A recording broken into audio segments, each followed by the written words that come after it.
Oke coy, jumpa lagi dengan Backend Magang. Stay humble dan tetap semangat untuk terus belajar layaknya anak magang.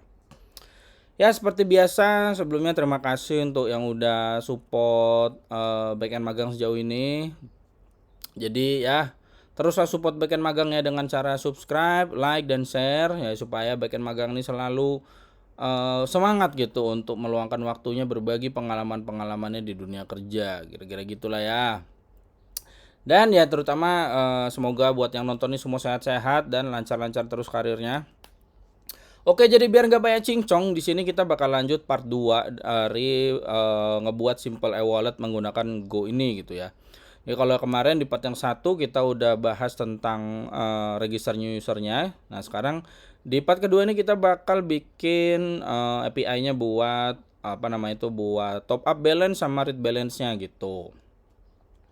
Jadi kita langsung aja ya. Ya ini tujuan latihan masih sama lah ya. Lah buat wallet nanti fungsionalitasnya diekspos sebagai REST API ya masih sama. Nah kalau kemarin kan kita udah yang ini mendaftarkan pengguna baru udah. Nah sekarang tuh kita bakal membaca saldo sama nambah saldo. Ya gitu ya. Balance tuh saldo ya kalau yang belum tahu ya. Ya harus udah tahu lah ya. Masa sih nggak tahu. Oke jadi kita langsung aja. Kemarin ini udah. Nah kita bakal di sini. Nah, di sini kita bikin case-case karang-karangannya aja gitu ya. Misalnya jumlah top up itu ya harus positif gitu kan dengan minimumnya itu 10.000 dan nggak boleh lebih dari 1 juta ya, misalnya kayak gitu. Jadi kan nanti validasi-validasi ini bisa kalian terapkan misalkan kalian ada ya kasus di lapangan gitu kan. Nah, di sini juga ketika top up itu ini juga bakal tercatat sebagai transaksi yang dilakukan user. Berarti nanti kita bakal mencatat transaksinya ini di tabel lain yang dimana di sini nanti bakal ada tabel transactionnya gitu. Jadi selain ngupdate apa namanya itu data walletnya si user, nah transaksinya itu kita catat juga. Ntar guys. Ya berarti kan sama seperti yang kemarin operasinya itu bakal bersifat atomic gitu ya. Ya atomic itu apa? Ya di video kemarin udah, di video-video yang lain udah, tapi oke lah saya jelasin dikit lagi ya. Intinya atomic itu simpelnya berhasil sekalian atau enggak sekalian, jadi seperti itu. Oke, jadi di sini untuk balance ini API-nya seperti ini kontraknya. Ya gini aja lah biar nggak ribet ya tulisannya ya. Karena kemarin kita udah ada register user, terus berarti udah ada metode buat loginnya juga. Berarti sekarang untuk proses-proses yang lain-lain ini, berarti kan kita bakal butuh si autentikasinya gitu loh. Kalau dia ini udah bener nih usernya udah valid gitu kan, makanya di sini kita pakai di headersnya itu ada authorization nanti di API-nya ya, yang berupa token. Tokennya dari mana ya? Dari loginnya gitu yang kemarin. Ataupun misalnya pas baru register kan juga dapat token. Dan, sorry guys. Ya untuk respon ketika balance rate-nya ya, sorry belibet. Intinya ya 200 untuk yang sukses, nanti di body responnya itu ada balance-nya, tipenya number. Terus ya ini umum unauthorization-nya ya berarti 401. Nah, untuk balance top up-nya header sama, kita bakal masukin authorization. Terus di body request-nya ada nanti amount-nya yang buat di top up. Dan di sini responnya nih ada yang sedikit beda. Untuk suksesnya 204. Kalau kemarin kan kita pas register itu 201. Ya kenapa 201? Ya ada udah di video sebelumnya ya, tinggal ditonton. Kalau yang ini kenapa Bang kok kalau sukses 204 gitu kan ya. Bentar lah ya. Pokoknya ini ya unauthorized-nya sama 401, bad request-nya itu di 400 gitu ya. Jadi client error-nya itu misalnya dia amount-nya nggak sesuai dengan ketentuan ini gitu kan ya, itu bakal masuk di bad request juga. Nah sekarang bakal saya jelasin kenapa sih Bang kok kalau ini pakai 204. Jadi gini, memang biasanya bentar nih kok mau goyang meja saya, sorry. Oke, jadi biasanya itu kenapa sih kita pakai 204 buat kayak misalnya transfer uang atau top up gitu kan dalam aplikasi-aplikasi yang bentuknya wallet gini gitu kan. Alasannya tuh seperti ini ya. Jadi kalau 204 itu kan intinya no content ya. Kalau kalian yang belum tahu, kalau yang udah tahu ya udahlah ya gitu kan.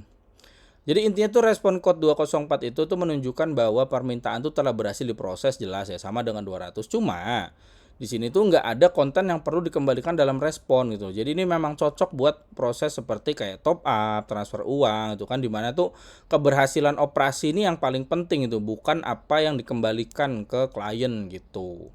Nah, dengan begitu berarti kan kita juga bakal efisiensi jaringan, karena dengan nggak mengirimkan body dalam respon ya penggunaan bandwidth itu juga lebih efisien gitu loh. Jadi ini dapat mengurangi waktu ya transmisi dan latensi juga tuh, yang sangat berguna lah dalam aplikasi dengan banyak pengguna nantinya seperti itu. Dan ya masuk ke kebutuhan RESTful juga itu kan, karena dalam desain RESTful itu respon Code 204 itu adalah cara standar gitu untuk menunjukkan bahwa operasi ini berhasil tanpa memerlukan pengembalian data tambahan. Nah, intinya di situlah ya. Jadi ini menjaga API ya tetap sederhana dan sesuai dengan praktik terbaik dari RESTful, ini seperti itu. Nah, terus juga ya tentunya keamanan juga loh gitu, karena kita tuh mengurangi jumlah informasi yang dikirim kembali ke klien itu kan dalam respon, itu juga dapat meningkatkan keamanan gitu loh. Jadi informasi yang sensitif atau nggak perlu tuh nggak akan dikirim. Jadi ya mengurangilah kebocoran data gitu. Karena emang kalau 204 ini nggak bakal ada nilai balikan sama sekali di respon bodinya seperti itu. Jadi kan kembali ya poinnya tadi, karena ini transfer, ini top up gitu kan, intinya kita lebih memilih mengedepankan keberhasilan prosesnya gitu loh, bukan apa yang kita kembalikan ke klien. Jadi seperti itu. Nah, untuk database-nya ya sebenarnya sama dengan kemarin kan, user udah ada kemarinnya, walletnya juga udah ada. Nah, kita cuma nambahin tabel transaction ini. Transaction ini yang nanti bakal diisi ketika suatu proses gitu. Nanti kalau untuk transfer antar wallet kayak mana Bang? Ya sama di sini juga, cuma itu kita bahas besok ya. Makanya di sini ada dua nih tipe untuk ngisi si column type ini ya. Jadi ada enum di sini, ada top up ataupun transfer. Nah, gitulah ya. Jadi nanti kalian bisa copy lah ini kodenya gitu. Kalau males ngopi pun ya, lagi mager mau nulis-nulis, tenang. Nanti kalau kalian clone projectnya itu udah ada di sini ya. Nih tinggal dipakai, tinggal dicopas. Intinya seperti itu. Jadi kita mulai ya, kita masuk ke balance tadi gitu kan. Seperti biasa kita nulis code-nya itu dari paling belakang, itu dari yang ke database dulu. Kenapa Bang kok dari paling belakang? Ya sebenarnya nggak ada masalah kalau kalian mau dari depan, dari transport layernya itu kan, atau dari routingnya dulu, nggak ada masalah. Cuma nih kalau misalnya kayak ini ya, misalkan kita ke handlernya nih, si controller lah, kalau yang belum ngerti handler tuh biasanya pada ngomong controller, sama aja lah ya, pokoknya yang mengarahkan ke layer bisnisnya gitu setelah routing di depan. Routingnya kan kemarin di sini ya, di res sama di sini, di rootnya ini. Jadi lihat lagi ya video yang sebelumnya, dan video-video sebelumnya juga ada itu yang tentang clean arsitektur sama yang contoh-contoh project awal tuh udah ngejelasin skeleton ini gitu. Jadi saya nggak ngulang-ngulang lagi lah yang ngomongin skeleton ini ya. Ya misalkan gini lah, kita langsung kerjain dari balance-nya ini, dari handlernya ini. Handler ini kan dia bakal panggil si use case-nya gitu loh. Nah, kalau use case-nya belum dibuat, ya gimana gitu kan. Sama pun nanti ketika di use case, ya kan dia akan manggil si reponya gitu. Nah, misalnya dia manggil reponya, kalau reponya belum dibuat, ya kayak mana juga kan gitu. Tapi kan bisa Bang kita taruh interface-nya aja. Iya bisa, taruh interface aja dulu, karena emang antar layer kita pakai interface. Cuma kan sama aja, bolak-balik gitu loh. Jadi ya mending kita langsung dari belakang aja lah ya. Nih dari sini, dari layar reponya ini, repo balance nih di Postgre balance kita bikin ini. Nah, jadi sini udah bakal ada dua metode. Yang pertama buat top up, yang satunya buat nge-get, yaitu untuk read balance-nya. Nah, untuk top up ya query-nya gini aja ya. Berarti kita update si data wallet-nya si si user itu, yang berarti sini ada pakai ID-nya aja. Karena kan kemarin di token claim kita udah balikin user ID sama wallet ID. Nah, terus setelah saat kita top up, berarti kan dia juga bakal insert ke table transaction yang tadi itu ya. Ini kita masukin nih wallet ID-nya, tipenya, amount-nya, terus ya value-nya apa. Nah, karena di sini dia itu top up ya, kita pakai di sini top up dong di bagian untuk tipenya ini. Ya kalau get-nya jelas ya gini ya, gampang. Seperti biasa di sini saya bikin ada yang prepare statement sama ada yang enggak, biar apa ya, biar ada bedanya aja, biar kalian lihat ya perbedaannya gitu ya. Nah, saat top up sama dengan yang sebelumnya, berarti di sini kita ada function dan transaksional yang berarti atomic di sini. Atomicnya gimana Bang? Ya, ini kita pasang si SQL transaction di sini ya. Dari begin X ini berarti dia akan memulai transaction SQL. Terus dia bakal jalanin query-query ini. Jadi yang top up dulu, terus masuk ke yang record tadi ya. Top up itu yang ini. Top up yang ini, record yang ini. Berarti top up dia bakal ngupdate data di table wallet. Terus record ini dia bakal nginsert data ke tabel transactionnya gitu.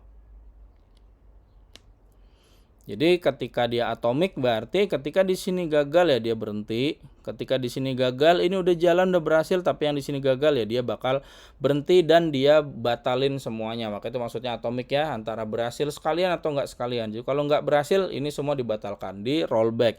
Rollbacknya di mana Bang? Ya, ini di fungsi defer ini. Jadi kemarin ada video di antara video part 1 dan part 2 ini ada bikin video baru yang tentang basic Golang. Salah satunya saya bahas itu adalah defer.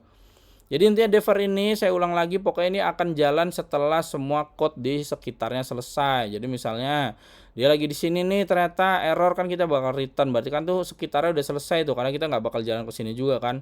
Nah baru dia jalankan ini gitu loh, yang berarti dia akan masuk ke rollback karena ada error. Tapi kalau ini semua udah selesai, udah sampai di sini semua nggak ada masalah, berarti yang ketika top upnya beres, recordnya beres ya berarti dia akan commit seperti itu. Jadi supaya saya nggak ngulang-ngulang manggil rollback ya saya pakai defer function ini gitu ya. Nah kalau untuk balance reach ya sama aja, ini kita get. Nah ini kenapa array ya, kemarin udah dijelasin juga ya, karena biasanya kalau kita di Postgre itu melakukan query kayak gini tuh dia balikinnya tuh berupa array gitu. Jadi yang kita siapin penerimanya tuh array dulu, baru nanti kita balikin itu dia yang 0 aja gitu, karena pasti array pertama gitu kan. Ya berarti ini kita bakal siapin requestnya itu kan. Requestnya di mana Bang? Ya ada di TO sama kayak yang lain-lain. Jadi ini yang buat top up rec, ada amount-nya dan ada wallet ID-nya. Nah, kalau tadi kok cuma amount Bang, wallet ID-nya nggak ada. Iya, kalau yang di bagian sini saat top up itu ya kita butuh amount-nya aja di body request. Nah, itunya dari mana sih nanti? Dari authorization seperti saya bilang tadi, karena kita udah di token claim-nya itu ada. Cuma di struct-nya ini ya kita siapin dong di sini gitu.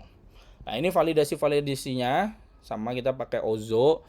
Jadi gini guys, kenapa sih saya pakai Ozo? Ini biar kalian ngerti juga pakai Ozo gimana gitu kan. Supaya kalau nanti kalian ada misalnya lagi ngelamar kemana gitu terus dikasih tax project gitu kan. Nah, untuk validasi ini biar nggak ribet, nggak lama ya, kalian pakai aja paket-paket yang udah ada gini, salah satunya Ozo gitu. Jadi kalian belajar lah pakai paket yang mempersingkat pekerjaan kalian kayak gitu ya. Nah, kalau untuk yang read balance-nya ya, balance check-nya berarti kan dia cukup butuh wallet ID terus balikin responnya seperti itu. Nah, sama nih di sini ketika balance read dia nggak ada request apa-apa di sini kan, nggak ada body request, nggak ada query param. Dia cukup ngirim header aja. Iya nggak apa-apa karena nanti ini kita mainkan di handlernya gitu loh. Dimainkannya kayak mana Bang? Ya nanti kita lihat ya. Pokoknya ini di use case-nya dulu, kita ke balance ini ya. Use case-nya berarti tinggal manggil si repo-reponya aja. Top up ya panggil repo top up. Si mau nge-get balance ya panggil repo yang get. Yang jelas balance reponya kita panggil di sini dalam struct kita ya. Nanti taruh di instance-nya seperti ini. Ya seperti itu. Dan ini interface untuk keluar yang dipanggil dari handler. Sama kayak yang di mana tadi di balance yang ini ya. Jadi pas di layar repo pun kita keluarin dia dalam suatu interface seperti ini ya. Nah tadi kita udah masuk ke use case, berarti kita tinggal masuk ke layer paling depannya, layer handler gitu loh. Nah si balance ini misalnya, jadi pas kita top up, nah pas top up ini kan kita bakal baca header yang authorization-nya tadi gitu kan. Ini kita bikin kondisi kalau dia tokennya tuh nggak ada ya berarti error, langsung kita selesaikan metodenya, nggak perlu jalan jauh-jauh. Nah di sini saya punya helper verify token. Verify tokennya tuh gimana Bang? Nah ini kita kesini ya. Jadi generate token kemarin yang pas kita buat register, nah di sini ada verify token buat yang login gitu loh. Jadi dia bakal ngeklaim pakai JWT parse with claim ini gitu loh. Nanti kalau dia udah di token itu udah dapat seperti ini di generate token ini ya, kan ada token claim ini. Jadi ada user ID, ada wallet ID ini udah ada di sini. Jadi di situ nanti kita bisa dapetin yang wallet ID-nya.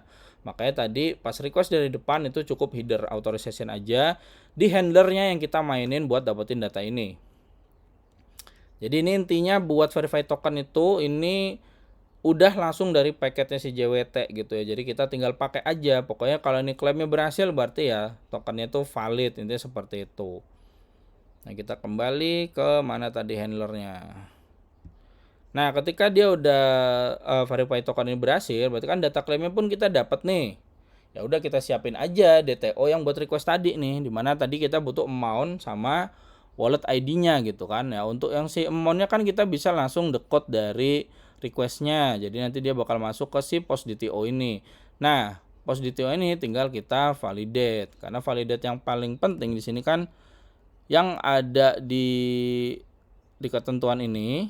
Nah, di sini sorry. Nah,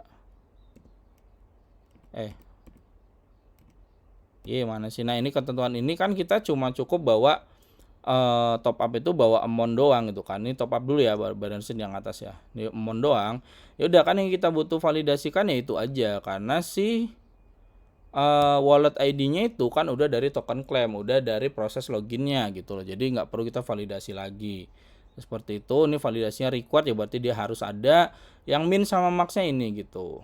Nah, ini salah nih, saya 10 juta lagi kebanyakan ya guys, sorry. Nah, gini lah ya.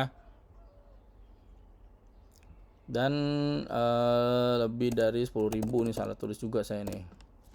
Nggak tahu, ngantuk kayaknya saya nulisnya. Oke, jadi setelah divalidasi, nah baru kan untuk yang wallet ID-nya kan tadi belum terisi saat kita decode dari request di sini. Ya udah kita isi aja dari data claim tadi. Nih yang data claim ini setelah verify token. Berarti kan dia udah ada wallet ID dari user yang lagi login, intinya seperti itu. Udah seperti itu aja untuk yang top up gitu kan. Nah, kalau yang get ya kurang lebih sama. Jadi dia di sini yang get, kalau kita kembali ke ini getnya kan berarti dia cukup ngasih authorization juga seperti itu. Sama kita siapin si DTO-nya ini buat get. Jadi kalau kita kembali ke mana nih ya? Ke persistennya lagi, di sini get kan ada balance track DTO, berarti di sini dia kita isi untuk wallet ID-nya. Nah, di sini berarti ini kan prosesnya ini ya, tinggal select balance-nya ya dari public wallets dengan ID yang mana gitu kan. Di sini yang masih di sini yang saya contohin pakai prepare statement. Jadi yang get gede ini query-nya, get kecil ini prepare statement-nya. Prepare statement buat apa bang? Ya itu tantangan lah biar kalian tahu ya, bisa cari tahu sendiri karena udah pernah dijelasin di video-video sebelumnya. Yang lupa boleh cari tahu lagi gitu. Buat apa sih prepare statement, apa sih itu gitu kan. Tapi ya clue-nya adalah ini buat salah satunya mencegah injection gitu. Yang lain-lain ada dong manfaatnya, bisa kalian cari tahu lah biar ada tantangannya dalam belajar ya. Nah, jadi ini yang di get ini kita tinggal panggil statementnya, terus si get si statementnya tadi kita select, taruh reserve datanya ke variabel yang udah kita assign. Nah, di sini nanti kita kembalikan ke yang 0. Kenapa 0 ya? Karena tadi ya udah dijelasin, karena query-query yang seperti ini nih bakal balikin array di Postgre gitu. Jadi kita siapin dulu penerimanya itu array, baru data yang kita kirim ke depan ya sesuaikan dengan balance responnya ini dia cuma butuh satu aja. Jadi kita ambil data yang pertama gitu. Karena emang cuma satu gitu kan, cuma ada satu data juga.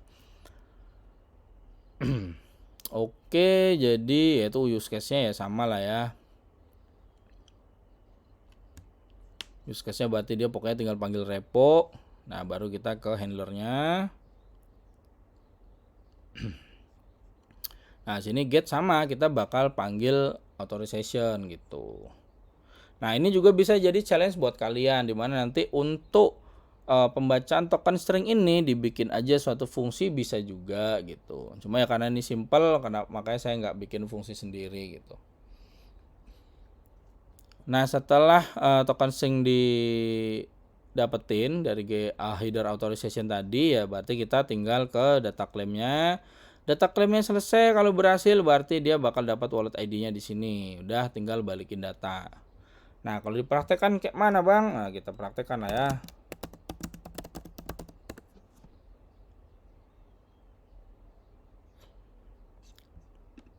Oh ya, untuk rootnya ini berarti di sini ya.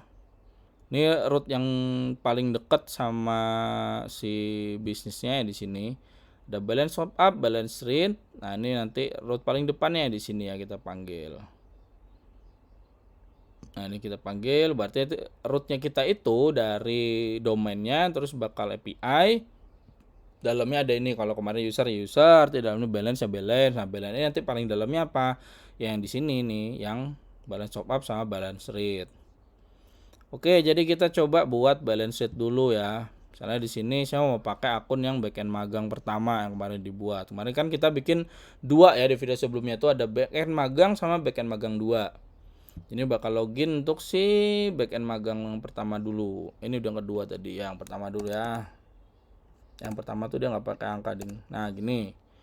Nah, ini pas login kan udah dapat tokennya nih. Ya udah, tokennya di copy aja, nggak usah repot-repot. Nah, ini di copy. Kita balance sheet dulu deh. Balance sheet. Ya ada lola nih MacBook saya, kenapa pula nih. Nah, di sini yang header ini kita bikin ada suatu key atau authorization seperti ini. Nah, value-nya ini yang kita copy aja dari token yang udah kita dapat. Ini kenapa kok udah ada, Bang? Ya udah kan ada karena saya kan udah praktek gitu loh gitu. Jadi udah ada yang masih kesimpan di situ. Jadi kita pakai token yang udah paling aktif. Karena kan kemarin tokennya kita batasin 2 jam ya. Nah, ini udah kayak begini, ya udah kita tinggal sending aja. Nah, ini dapat. Ternyata balance-nya udah 60.000. Kalau di top up kayak mana? Ya udah sama, kita top up. Headernya tadi authorization jangan lupa masukin tokennya punya si akun yang mau di top up. Terus di sini bodinya kita top up. Karena tadi kan dia paling minimum 10.000 ya. Ini contoh nih 9.000 dia udah keluar ini tadi ya. Ini sebelumnya saya lagi praktek. Ya taruhlah top upnya rada gede lah ya, 50.000 gitu. Nah, seperti ini. Senda ini 204 no content. Seperti saya bilang tadi, karena ini emang kita nggak butuh konten balikan dari server ke klien untuk proses seperti ini. Kita balance sheet lagi, tadi tokennya masih ada, jadi nggak usah di copy. Ini kan masih yang tadi. Ya, ini udah bertambah ya balance-nya jadi 110.000. Nah, jadi intinya seperti itu. Kalau misalnya mau ganti orangnya sama, kita login aja yang lain. Backend magang 2 nih. Send. Kayak kita udah dapat token nih, kita coba dulu backend magang 2 nih dia punya duit berapa. Nah, di sini berarti tokennya kita ganti karena ini tadi tokennya si balance si backend magang 1 ini kita ganti. Nah, jadi sekarang yang login backend magang 2, oh dia cuma punya 50.000 ternyata. Mau coba di top up, ayo kita top up. Headernya kita ganti authorization-nya pakai si backend magang 2. Udah send. Sama ini ya 204 ya. Tarik lagi, sekarang berapa duitnya? Oh, udah 100.000. Ya, ginilah ya. Jadi kira-kira seperti itu guys. Nanti di part yang ketiganya kita bakal bahas yang mana nih? Nah, ini yang transfer uang antar wallet gitu. Tuh part selanjutnya. Mungkin kalau sempat nanti kita bakal ke transaksi mencantumkan transaksi teratas pengguna ya, ini kayak VV query. Oh ya sebentar, ini kan tadi ya. Lupa mau udah selesai aja tiba-tiba. Lupa dijelasin doang sih sebenarnya, bukan nggak ada. Jadi kan ini tadi kita setiap si prosesnya si top up itu dia kan catat ke transaksi di sini kan. Nah, di sini ini sebenarnya kan untuk tabel transaction itu kalau kalian lihat ya di sini aja lah, nggak usah yang di sama aja sih. Di sini kan kita buatnya simpel aja, tinggal ID, terus wallet ID-nya, terus tipenya apa, terus amount. Nah, nanti yang bedain kalau dia itu top up atau transfer ya jelas dari tipenya ini gitu kan. Nah, kalau yang bedain dia itu transfer dan ditransfer, nah kalau ini sih sebenarnya saya bikin simple aja dengan dia tuh kalau yang ditransfer itu minus gitu. Cuma itu kita bicarakan besok saat transfer. Nah, cuma di sini kita tunjukkan ya di anunya ini. Ini udah ada. Nah, ini tadi top up kita ya. Ini udah kecatat di sini gitu. Jadi ada wallet ID 8 tuh dia top up. Ini backend magang yang pertama. Nih, nah ini kalau ini saya udah praktek duluan yang buat transfer ya, tapi ya besok lah di part yang ketiganya kita lanjutin biar ini video nggak terlalu panjang dan kalian bisa belajar pelan-pelan. Kenapa pelan-pelan? Karena konsepnya gini lah ya, kalau kita makan tuh kan emang harus sepiring, tapi bukan sepiring dimasukin mulut semua kan, sesendok-sesendok gitu, biar paham dulu gitu. Oke, yang ini yang tadi ya, yang top upnya si backend magang 1 sama backend magang 2 ya. Inilah maksudnya, jadi ketika kita tuh nggak sekedar ngupdate si table balance, tapi kita juga bakal nyimpan di recordnya nih di table transaction gitu. Nah, yang di balance ini ya, di balance di wallet.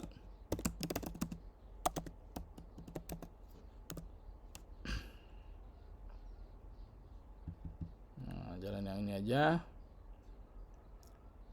Nah, ini bener ya, tadi backend magang yang 1 dia tuh 110.000, backend magang 2 dia kan 100.000 punyanya gitu ya. Jadi selain kita update ini, kita tambahin juga transaksinya itu kita catat di tabel transactionnya untuk sebagai record. Oke, jadi kira-kira itu aja dari saya untuk yang kali ini di part yang kedua. Nanti kita bakal masuk ke part yang ketiga yaitu cash untuk yang transfernya antar wallet seperti itu ya.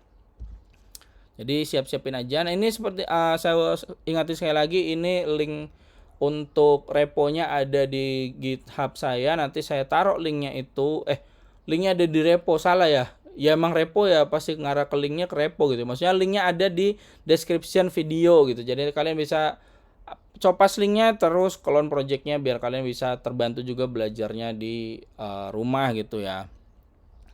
Oke, sekali lagi support terus backend magang, support dengan ya subscribe, like dan share, terutama share ya. Kenapa share? Ya karena kan siapa tahu ya ada teman-teman, ada rekan-rekan yang lagi ada masalah yang sama atau lagi pengen belajar sesuatu gitu kan, nggak tahu mau belajar apa, mungkin bisa terbantu dengan konten-konten video yang saya share seperti itu. Jadi tolong ya di share gitu.